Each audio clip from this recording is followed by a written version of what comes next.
नमस्कार, स्वागत आपका हरियाणा न्यूज 24 पर। मैं हूं प्रिंस लांबा। बीजेपी का मिशन 2024 शुरू हो चुका है। बीजेपी पूर्ण जोर शोर से तैयारियों में जुट चुकी है और अब जिस प्रकार पिछले दिनों एक सैनी फैक्टर चला बीजेपी के अंदर, अब उसी तर्ज पर जाट, ब्राह्मण और यादव फैक्टर जो है बीजेपी के अंदर चलने वाला है। क्योंकि आप पिछले का कुछ दिनों से लगातार सुन रहे होंगे, पूरे हरियाणा प्रदेश में ये चर्चाएं हैं कि पहले मुख्यमंत्री हाईकमान से मिलते हैं, उसके बाद संगठन में फेरबदल की शुरुआत होती है। धीरे धीरे स्टेप बाय स्टेप एक एक करके जो है तमाम पदों को नया किया जा रहा है। यानी कि जो पहले उन पदों पर काबिज जो लोग थे उनको बदल रहे हैं, उनको बदली किया जा रहा है। नए लोगों को जो है वहां पर जिम्मेवारियां सौंपी जा रही हैं। पूरे प्रदेश के अंदर बीजेपी के संगठन में इसी प्रकार से जो लगातार बदलाव जारी है। अभी एक दो रोज पहले ही बीजेपी की एक बड़ी महत्वपूर्ण अहम बैठक हुई है पंचकुला के अंदर, राजनीतिक गढ़ के अंदर, जिसमें नए प्रदेश अध्यक्ष नायब सिंह सैनी की अगुवाई में पूरी जो बैठक चलती है। वहां पर खुद मुख्यमंत्री मनोहर लाल खट्टर भी मौजूद रहते हैं। साथ ही बीजेपी के सांसद 10 के 10 सांसद, विधायक तमाम जो बीजेपी के हैं, मंत्री जो प्रदेश सरकार के अंदर मंत्री हैं वो सभी मंत्री वहां मौजूद रहे हैं। जिला अध्यक्ष पूरे हरियाणा के जितने भी बीजेपी के जिला अध्यक्ष हैं वो वहां मौजूद रहे हैं। जिला प्रभारी भी मौजूद रहे हैं। तमाम बीजेपी के जो अलग मोर्चे हैं, मजदूर मोर्चा, किसान मोर्चा, कर्मचारी मोर्चा, संगठन मोर्चा, जितने भी मोर्चे हैं सभी मोर्चों के अध्यक्ष वहां मौजूद रहे हैं।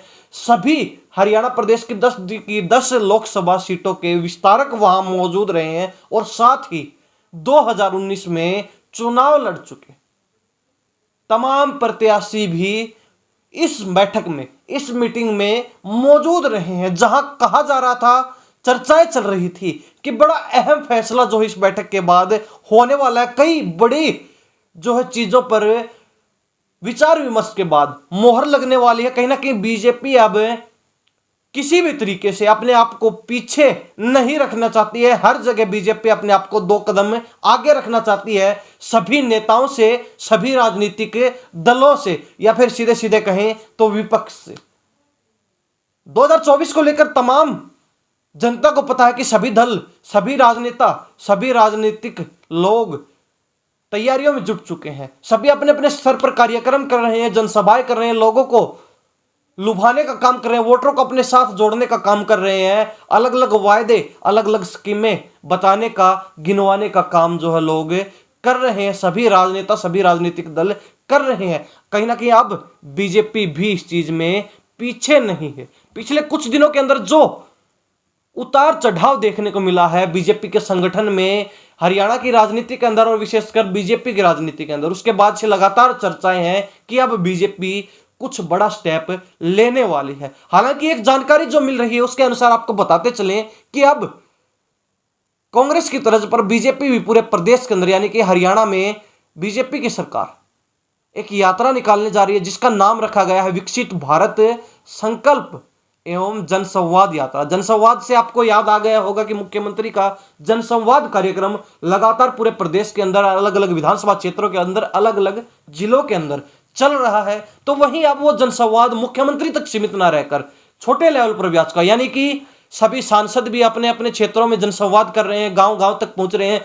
तमाम विधायक भी अपने अपने क्षेत्रों में, अपने अपने हलके के गांव में जनसंवाद कर रहे हैं, लोगों की बातें सुन रहे हैं, लोगों के विचार सुन रहे हैं, उनको अपनी सरकार के द्वारा चलाई जा रही स्कीमों से अवगत करवा रहे हैं, रूबरू करवा रहे हैं। तो साथ ही लोगों की शिकायत सुनने का और उनका मौके पर निपटारा करने का भी पूरा प्रयास सरकार कर रही है। इस और सरकार द्वारा विशेष ध्यान जो है पिछले कुछ दिनों में दिया गया है। तो इसके अलावा अब जनसंवाद के साथ बीजेपी की सरकार हरियाणा प्रदेश में, हरियाणा सरकार एक और नई मुहिम अपने लिए छेड़ रही है। इस जनसंवाद के साथ जोड़ रही है विकसित भारत संकल्प यात्रा, यह नाम रखा गया है। जो बैठक हुई उसमें प्रदेश अध्यक्ष नायब सिंह सैनी के द्वारा यह कहा गया है कि पिछले 9 वर्षों में केंद्र सरकार के द्वारा और साथ ही हरियाणा सरकार के द्वारा जो विकास किया गया है प्रदेश के अंदर और देश के अंदर, जो स्कीमें सरकार के द्वारा चलाई गई हैं जिससे आमजन का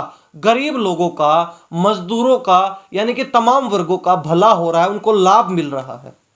उन सभी चीजों से अवगत करवाने के लिए, लोगों को जागरूक करने के लिए, और साथ ही जो लोग अब भी सरकार द्वारा चलाई गई मुहिमों का फायदा नहीं उठा पाए हैं, उनको उन स्कीमों के साथ शामिल करने के लिए, जोड़ने के लिए ये यात्रा चलाई जा रही, जिसमें 6,500 से 7,000 के करीब ग्राम पंचायतें हैं पूरे हरियाणा के अंदर। सभी गांव में एक एक करके बारी बारी प्रत्येक जिले के प्रत्येक गांव में, प्रत्येक ग्राम पंचायत में ये यात्रा पहुंचेगी और लोगों को जागरूक करने का काम किया जाएगा। विपक्ष का यही मानना है कि एक राजनीतिक स्टंट कह सकते हैं सरकार की तरफ से, कहना कि सरकार अब अपनी जमीन तलाशने के लिए, अपने जो है रुतबा दोबारा से कायम करने के लिए, लोगों के बीच अपनी पकड़ को फिर एक बार मजबूती देने के लिए, मजबूत करने के लिए ये सारे प्रयास जो कर रही है, ताकि वोटरों को लुभाया जा सके, अपनी ओर आकर्षित किया जा सके। सारी चीजें जो है 2024 में होने वाले लोकसभा चुनाव और उसके बाद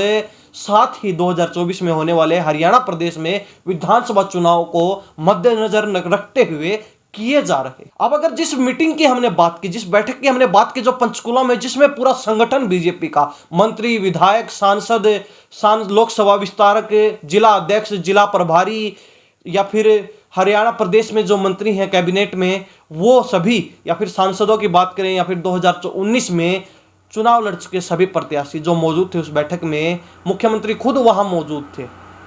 अगर उस बैठक की बात करें तो उसके बाद से चर्चाएं लगातार चल रही हैं कि अब संगठन में बड़े लेवल पर बदलाव किया जाना है।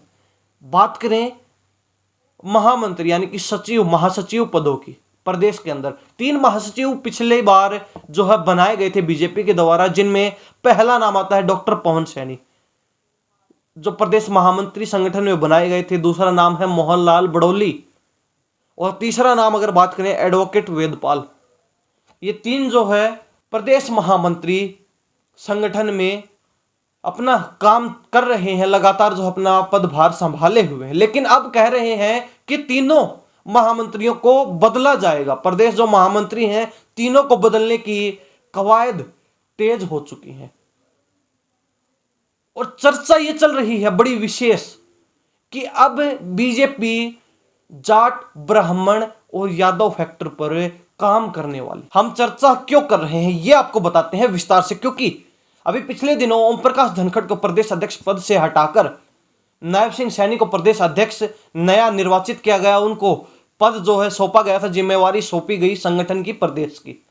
तो उसके बाद से ये चर्चाएं लगातार चल रही थी कि अब पवन सैनी को जो है प्रदेश महामंत्री से हटाया जा सकता है, क्योंकि 2 मुख्य पदों पर प्रदेश संगठन में एक ही समुदाय के, एक ही समाज के लोग नहीं हो सकते हैं। तो वही पवन सिंह सैनी की जगह अब चर्चा ये चल रही है कि हाल ही में जवाहर यादव जो मुख्यमंत्री के सचिव थे, ओएसडी थे, दूसरी बार उन्होंने सीएमओ कार्यालय में अपना पद संभाला था, और अब उन्होंने 10 महीने के बाद एक बार फिर इस्तीफा दे दिया है। चुनाव लड़ने की उनकी इच्छा है।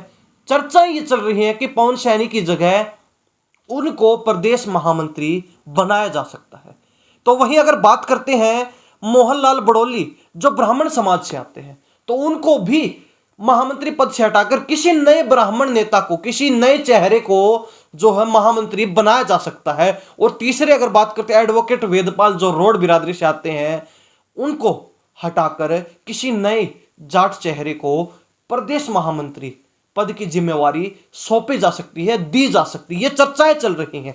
पवन सैनी की बात करें तो वो पिछड़ा वर्ग से आते हैं, तो उसकी जगह जवाहर यादव हो सकते हैं। कहीं ना कहीं ये माना जा रहा है कि जवाहर यादव का संगठन में एक बड़ा पद, विशेष पद पक्का हो चुका है, निश्चित हो चुका है। ये चर्चाएं चल रही है, हम नहीं कह रहे, पूरे प्रदेश के अंदर, राजनीति के अंदर। तो अब देखने वाली बात यह होगी कि इन 3 महामंत्री जो चेहरे हैं, इनको हटाकर किन को नया प्रदेश महामंत्री बनाया जाता है, किन किन नेताओं को जो है जिम्मेवारी सौंपी जाती है। लेकिन जवाहर यादव का नाम सबसे फ्रंट में चल रहा है कि पवन सैनी की जगह जवाहर यादव को प्रदेश महामंत्री बनाया जा सकता है। तो कहीं ना कहीं ये बड़ा फेरबदल अब बीजेपी करने के प्रयास में हो। जो यात्रा अब शुरू होने वाली है बीजेपी की, उसके अनुसार अगर बात करते हैं तो आने वाले समय में बड़ा बदलाव, बड़ा फेरबदल जो हरियाणा की राजनीति में देखने को मिलेगा। क्योंकि हरियाणा सरकार या फिर यूं कहें कि बीजेपी सरकार किसी भी सूरत में अपने आप को पिछड़ने नहीं देगी।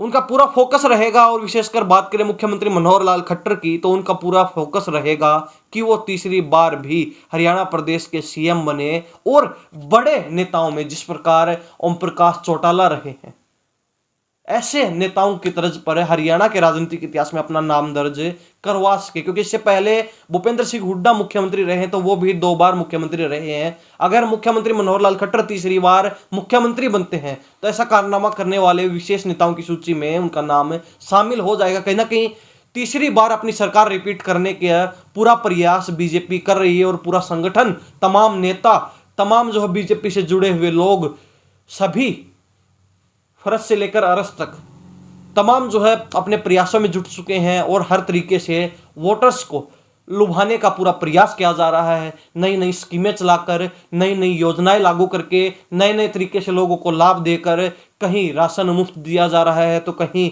जो है धामों की यात्रा मुफ्त करवाई जा रही है, कहीं स्वास्थ्य सुविधाएं मुफ्त देने का वायदा किया जा रहा है, स्कीमें चलाई जा रही हैं, ऐसी तमाम चीजें हैं। लेकिन देखने वाली बात हम फिर कहना चाहेंगे यही रहेगी कि आने वाले समय में क्या कुछ जो है बदलाव हो सकता है, और ये 3 जो प्रदेश महामंत्री, इनको हटाकर किन नए चेहरों को प्रदेश महामंत्री पद की जिम्मेवारी सौंपी जाती है। दिलचस्प बात रहेगी, देखने वाली बात रहेगी। तमाम चीजों को लेकर आप क्या सोचते हैं, कमेंट में अपनी राय जरूर दे दीजिए। इन्हीं सब बातों के साथ मैं प्रिंस लांबा, हरियाणा न्यूज़ 24। नमस्कार, जय हिंद।